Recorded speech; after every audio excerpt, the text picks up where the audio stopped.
ठीक है। ठीक है सर, आज हम लोग जो है क्या नाम है पेयर प्रोडक्शन को थोड़ा सा समझेंगे और थोड़े से अच्छे लेवल पे जाकर के समझेंगे कि पेयर प्रोडक्शन क्या होता है और क्वांटम मैकेनिक्स की शुरुआत कहाँ से होती है और किस तरीके से जो है क्वांटम मैकेनिक्स जो है इवॉल्व हुई।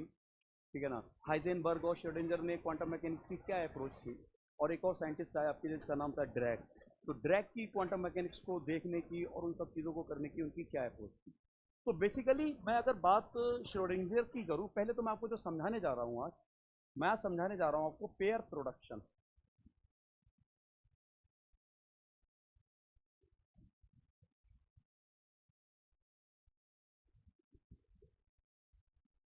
तो पेयर प्रोडक्शन को हम लोग सीखने जा रहे हैं आज। अगर मैं बात करूं कि श्रोडिंगर ने जो क्वांटम मैकेनिक्स की शुरुआत की, श्रोडिंगर और हाइजेनबर्ग इन दोनों ने जो क्वांटम मैकेनिक्स को डेवलप किया, तो इन्होंने नॉन रिलेटिविस्टिक क्वांटम मैकेनिक्स को डेवलप किया। ठीक है ना। नॉन रिलेटिविस्टिक क्वांटम मैकेनिक्स से मेरा कहना क्या है कि नॉन रिलेटिविस्टिक क्वांटम इन्होंने जो डेवलप किया श्रोडिंगर,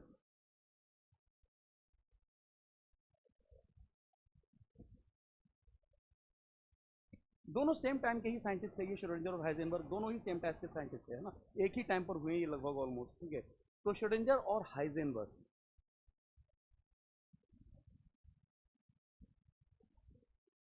तो इन्होंने जो क्वांटम मैकेनिक्स डेवलप की, वो क्वांटम मैकेनिक्स इन्होंने डेवलप की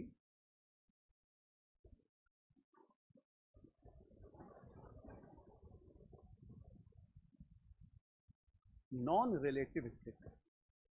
sir, non relativistic quantum mechanics का मतलब क्या था? इसका मतलब था they did not consider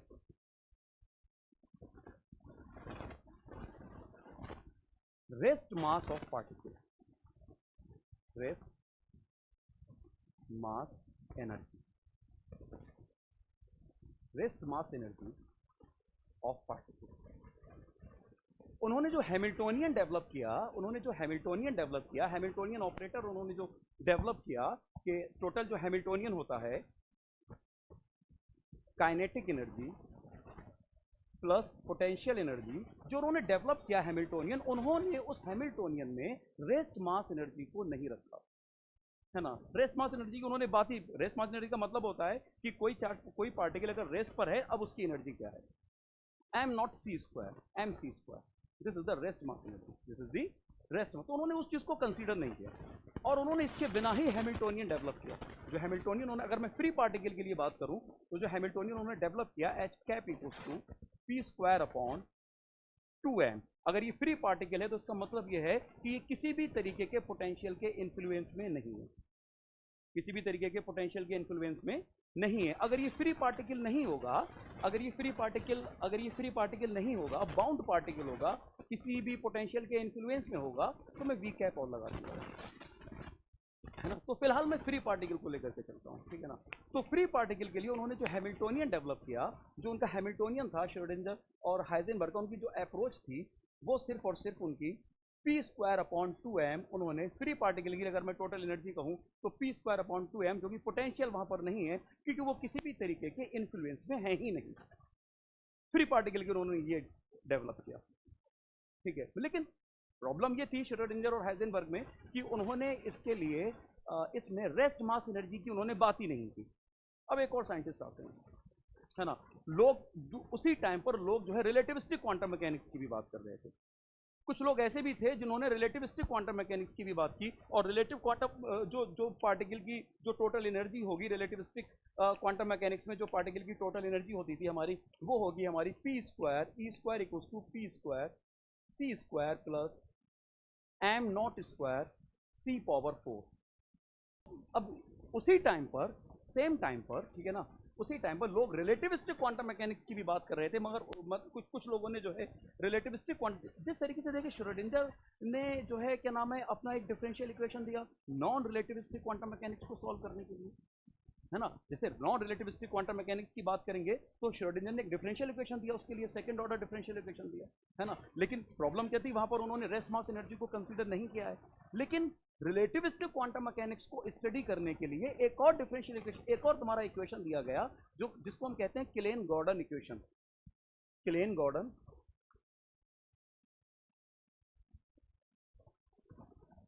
Klein Gordon equation.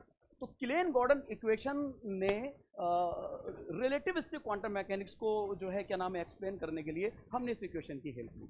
लेकिन प्रॉब्लम क्या थी, देखिए रिलेटिव जो तुम्हारी रिलेटिविस्टिक क्वांटम मैकेनिक्स में जो पार्टिकल की टोटल एनर्जी हमारी रही, this is P square C square plus am not square C power 4। सारी परेशानी सारी दुविधा यहां से शुरू होती है। अगर मैं यहां पर E की बात करता हूं, E इक्वल्स टू अगर मैं यहां पर लिखता हूं तो ये लिखा जाएगा plus minus under root P square C square plus am not square C power 4, है ना। जब मैं स्क्वायरिंग यहां से रिमूव करूंगा तो प्लस माइनस करके इसके दो रूट्स आ जाएंगे, एक प्लस और एक माइनस, ठीक है ना।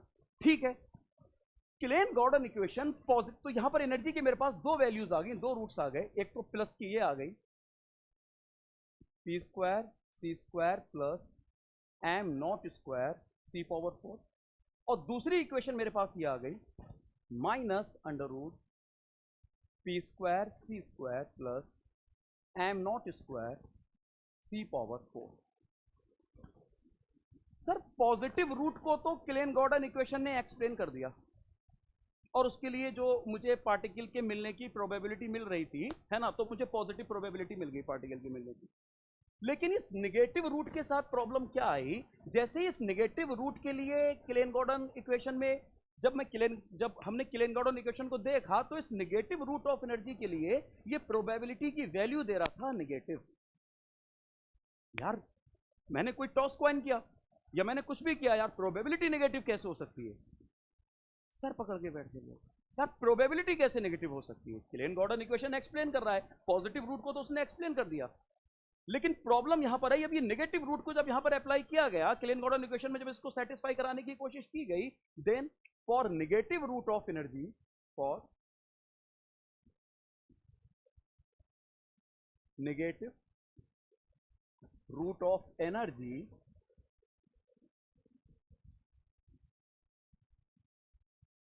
क्लेन गॉर्डन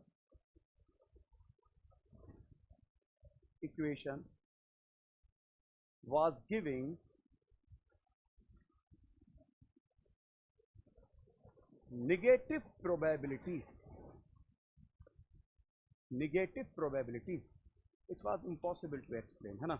नेगेटिव प्रोबेबिलिटी को मैं कैसे एक्सप्लेन करूं, मैं क्या कहूं भाई, कैसे नेगेटिव है प्रोबेबिलिटी का नेगेटिव होना एक्सप्लेन हुई। बहरहाल श्रोडिंगर ने भी आकर के इस पर ध्यान दिया, है ना, श्रोडिंगर ने भी इस चीज को देखा और इसको फिक्स करने की कोशिश की, लेकिन फिक्स कर नहीं पाए।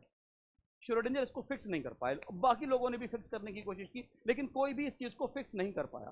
तो उन्होंने क्या किया, उन्होंने जो भी क्वांटम मैकेनिक्स डेवलप हुई, रिलेटिविस्टिक या नॉन रिलेटिविस्टिक, इसको छोड़ दिया, बोले यार इसको छोड़ो, इसके बिना ही क्वांटम मैकेनिक्स को डेवलप करते हैं, जो भी इक्वेशंस हैं तो पॉजिटिव रूट से देखते हैं, पॉजिटिव रूट की ही बात करते हैं। उसी टाइम पर आए ड्रैक टुक इट वेरी सीरियसली। ड्रैक ने इस नेगेटिव रूट ऑफ एनर्जी को बहुत सीरियसली लिया और उन्होंने इसको छोड़ा नहीं, उन्होंने इसके साथ बात करने की कोशिश की। ड्रैक ने अपना हैमिल्टोनियन एडिट किया, क्योंकि हैमिल्टोनियन था क्या हमारे पास हैमिल्टोनियन ये था, अगर मैं नॉन रिलेटिविस्टिक क्वांटम मैकेनिक्स की बात करूं, जो श्रोडिंगर ने अपना हैमिल्टोनियन दिया था, तो उनका हैमिल्टोनियन ऑपरेटर यही था, h cap equals to p cap square upon 2m। अगर वो फ्री पार्टिकल है तो सिर्फ इतना ही लिखेंगे, अगर वो फ्री पार्टिकल नहीं है, किसी पोटेंशियल के इन्फ्लुएंस में है, तो प्लस का v cap. This Hamiltonian was given by the Schrödinger। लेकिन ड्रैक ने इस नेगेटिव रूट ऑफ एनर्जी को ड्रैक टुक इट वेरी सीरियसली। ड्रैक ने बहुत सीरियस लिया इसको, और उन्होंने इसको एक्सप्लेन करने के लिए अपना हैमिल्टोनियन डेवलप किया। क्या हैमिल्टोनियन उन्होंने डेवलप किया? उन्होंने क्या हैमिल्टोनियन अपना डेवलप किया? उन्होंने अपना हैमिल्टोनियन डेवलप किया h cap equals to c alpha dot p cap plus beta m नॉट c स्क्वायर। जिस तरीके से ये एक क्या नाम है हैमिल्टोनियन है, तो फ्री पार्टिकल के लिए उन्होंने ये हैमिल्टोनियन डेवलप किया। और अगर पार्टिकल किसी इन्फ्लुएंस में होगा, फ्री पार्टिकल नहीं है, तो सिंपली यहाँ पर पोटेंशियल को जो है ला करके ऐड कर देना है। लेकिन फिलहाल हम किसकी बात कर रहे हैं? फ्री पार्टिकल की बात कर रहे हैं। है ना, उसके पास जो है काइनेटिक एनर्जी तो होगी, लेकिन उसके पास जो है क्या नाम है किसी पोटेंशियल के इन्फ्लुएंस में नहीं है। तो ड्रैक ने ये हैमिल्टोनियन दिया for a free particle, for a free particle. अब यहाँ पर जो ये टर्म्स आप देख रहे हैं, जैसे जो अल्फा हो गया यहाँ पर, अल्फा तुम्हारा पैरामीटर है, मैट्राइसिस पैरामीटर कहते हैं। अच्छा, ड्रैक ने ही पहली बार जिंदगी में स्पिन को एक्सप्लेन किया इन माइट्राइसिस की हेल्प से, इन माइट्राइसिस की हेल्प से उसने स्पिन को भी एक्सप्लेन किया। ये माइट्राइसिस पहली बार जो है क्या नाम है वो बहुत कारगर साबित हुई स्पिन को एक्सप्लेन करने के लिए। स्पिन को ये उसने क्या कहा कि alpha and beta are constants या पैरामीटर, पैरामीटर कहूंगा मैं इनको, आर पैरामीटर एंड अल्फा को अगर मैं थोड़ा सा ब्रेक करके लिखें तो alpha X, alpha Y, alpha Z, these all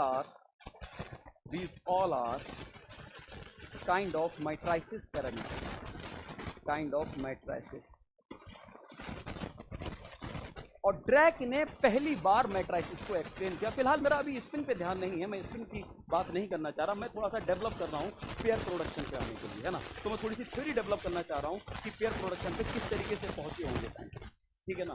तो ड्रैक ने अपना हैमिल्टोनियन एडिट किया और उन्होंने इसको स्पिन को भी बहुत अच्छे से एक्सप्लेन किया उनके लेकिन उन्होंने देखिए नेगेटिव रूट के साथ, ना कि सिर्फ स्पिन को ही, उन्होंने एनर्जी के नेगेटिव रूट को भी बहुत अच्छे से एक्सप्लेन किया इस हैमिल्टोनियन के साथ। उनकी थ्योरेटिकल अप्रोच क्या थी, as a being a theoretical physics student, है ना, मैं थोड़ा सा यहाँ पर थ्योरेटिकल एस्पेक्ट की बात करूंगा, ना कि मैथमेटिकल फ्रेमवर्क की मैं भी इतनी बात नहीं करूँगा।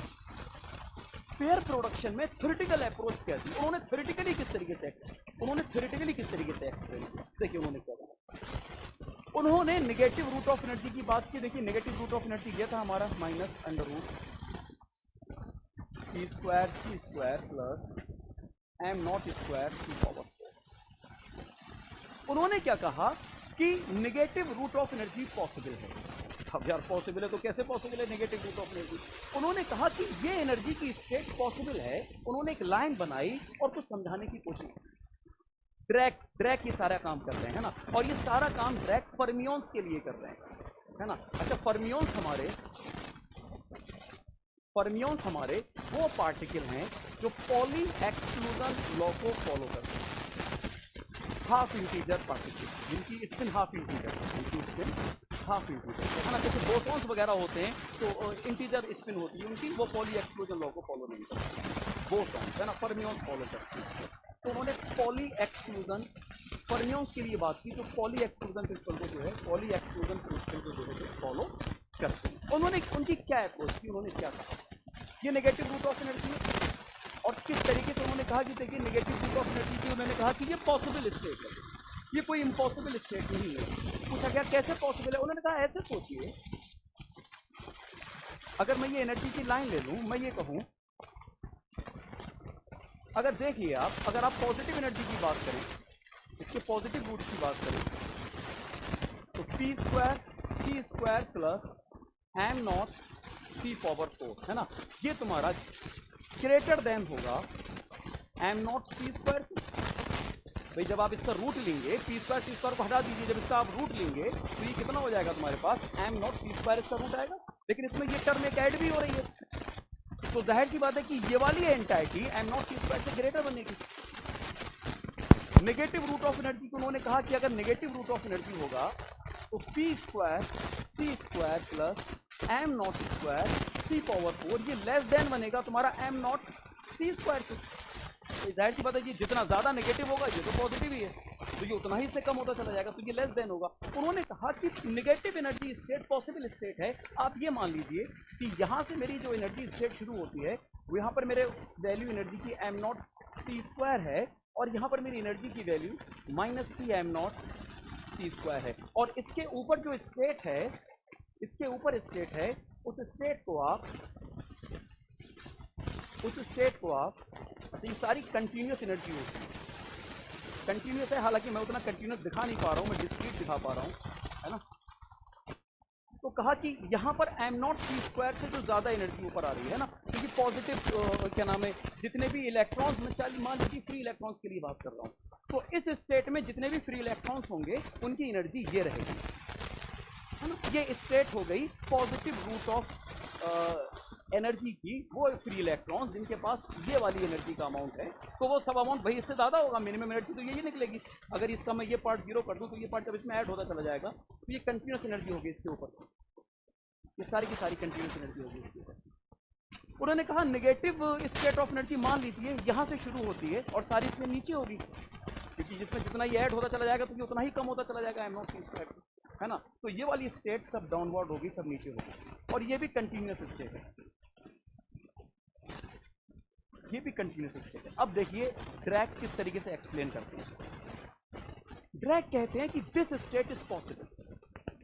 बोले यार नेगेटिव स्टेट पॉसिबल है तो इसमें रहता कौन है नेगेटिव स्टेट में? बोले फ्री इलेक्ट्रॉन्स रहते हैं। बोले यार फ्री इलेक्ट्रॉन्स नेगेटिव स्टेट में रहते हैं तो क्या चीज नेगेटिव है? उनका मास नेगेटिव है क्या? क्योंकि नहीं हो सकता। उनकी काइनेटिक एनर्जी नेगेटिव है क्या? क्योंकि नहीं हो सकती। फ्री है इलेक्ट्रॉन तो पोटेंशियल एनर्जी की तो बात ही नहीं है, वो तो किसी फील्ड में होगा तब पोटेंशियल एनर्जी कुछ होगी उसका, ये किसी कंजर्वेटिव फील्ड में है ही नहीं, फ्री है वो, किसी तरीके का पोटेंशियल में है ही नहीं, तो फिर क्या चीज़? बोले यार इसमें नेगेटिव स्टेट में फ्री इलेक्ट्रॉन्स रहते तो हैं लेकिन उनका कोई फिजिकल अपीयरेंस नहीं, बोले दिखते नहीं है। दिमाग को चकराने वाली बात थी भाई, किसी का भी दिमाग खराब होगा कि भाई नेगेटिव स्टेट में इलेक्ट्रॉन्स रहते तो हैं लेकिन दिखते नहीं है। बोले फिर कैसे रहते हैं? और अगर रहते भी हैं ऊपर कौन है? बोले ऊपर भी फ्री इलेक्ट्रॉन है। भाई ये स्टेट है, मैं मान लीजिए फ्री इलेक्ट्रॉन पर अप्लाई कर रहा हूँ ये सारी चीज, तो ऊपर तो फ्री इलेक्ट्रॉन हो गए, तो ये तो मुझे पता है अलाउड स्टेट है, पॉजिटिव एनर्जी स्टेट है, तो अलाउड स्टेट है ये। जब ये अलाउड स्टेट है, ये अलाउड स्टेट है, इसमें बहुत सारे फ्री इलेक्ट्रॉन्स हैं। बोले जब इसमें फ्री इलेक्ट्रॉन्स हैं और ये वाली भी तुम कह रहे हो कि अलाउड स्टेट है, तो यहाँ पर ट्रांजिशन क्यों नहीं हो रहा है इलेक्ट्रॉन का यहां से यहां पर? भाई स्टिमुलेटेड ट्रांजिशन होना चाहिए या फिर स्पॉन्टेनियस ट्रांजिशन होना चाहिए। चलिए स्टिमुलेटेड नहीं हो रहा है, आप कह रहे हैं कि मैंने कोई भी जहां पर ला करके कोई फोटोन स्ट्राइक नहीं कराया है जो इस इलेक्ट्रॉन को क्या नाम है हायर एनर्जी स्टेट में ले आए और वो नीचे से ऊपर आ जाए। स्टिमुलेटेड ट्रांजिशन नहीं हो रहा है तो स्पॉन्टेनियस ट्रांजिशन होना चाहिए। स्पॉन्टेनियस ट्रांजिशन क्या होता है मैं आपको समझाऊं। अगर स्पॉन्टेनियस ट्रांजिशन की बात करूं, आप इलेक्ट्रिक और मैग्नेटिक फील्ड को म्यूट नहीं कर सकते। अगर आप वैक्यूम भी क्रिएट कराते हैं तब भी इलेक्ट्रिक और मैग्नेटिक फील्ड म्यूट नहीं हो सकता।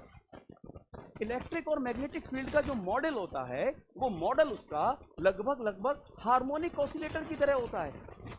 हार्मोनिक ऑसिलेटर की तरह उसका मॉडल होता है।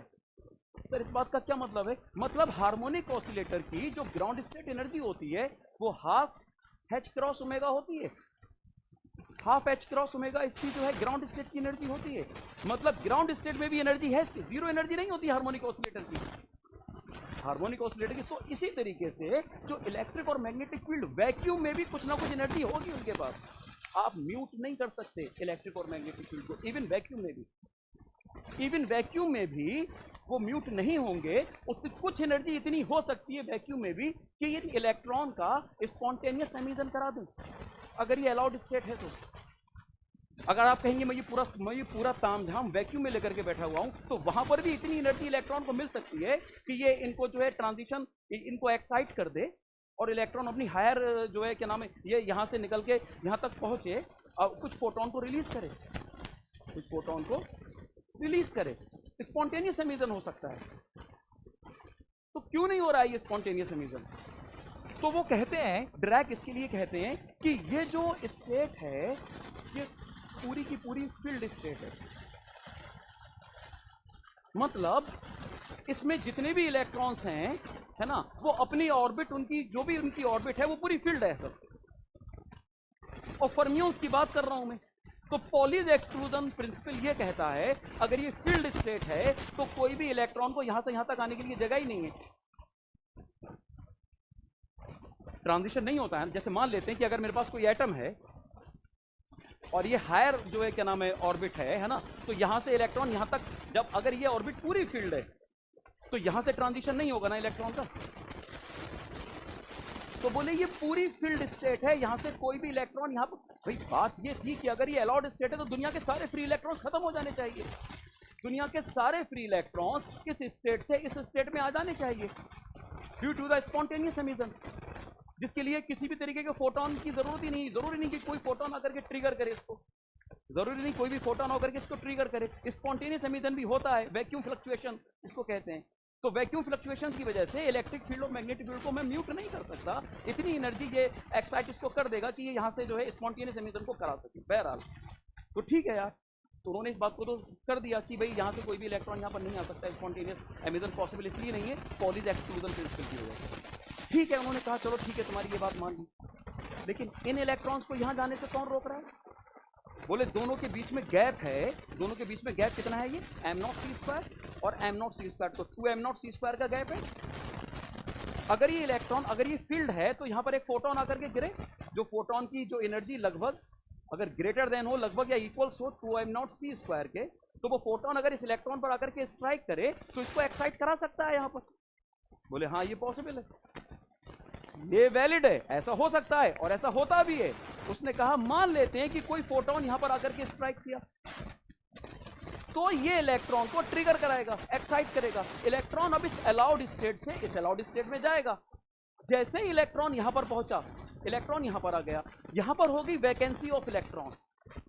वो वैकेंसी ऑफ इलेक्ट्रॉन खुद को मैनिफेस्ट करेगी पॉजिटिव चार्ज की तरह, जिसको हम कहते हैं पॉजिट्रॉन, जिसको हम क्या कहते हैं? उसका mass same of the mass of electron, उसका charge same of the charge of electron but positive. तो कहने का मतलब है जितने भी पॉजिट्रॉन्स हैं कहां रहते हैं? ये नेगेटिव स्टेट में। जो E बराबर माइनस की, जो ये ड्रैग ने जिसको एक्सप्लेन किया, √p²c² प्लस का m0c² प्लस m0²c⁴, ये सारे पॉजिटिव, ये सारे पॉजिट्रॉन्स नेगेटिव स्टेट में रहते हैं। और जैसे ही यहां से इलेक्ट्रॉन चला जाएगा, ये वैकेंसी होगी, इसका फिजिकल अपीयरेंस होगा। इलेक्ट्रॉन का फिजिकल अपीयरेंस नहीं था, लेकिन इस वैकेंसी का फिजिकल अपीयरेंस होगा।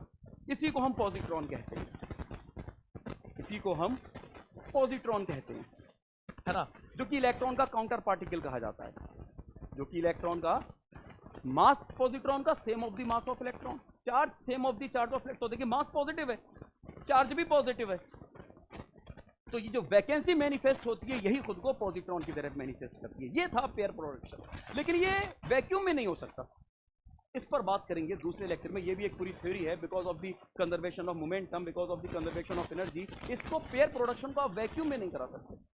अब इसको क्यों नहीं करा सकते वैक्यूम में, इस पर बात करेंगे किसी नेक्स्ट लेक्चर में, ठीक है ना?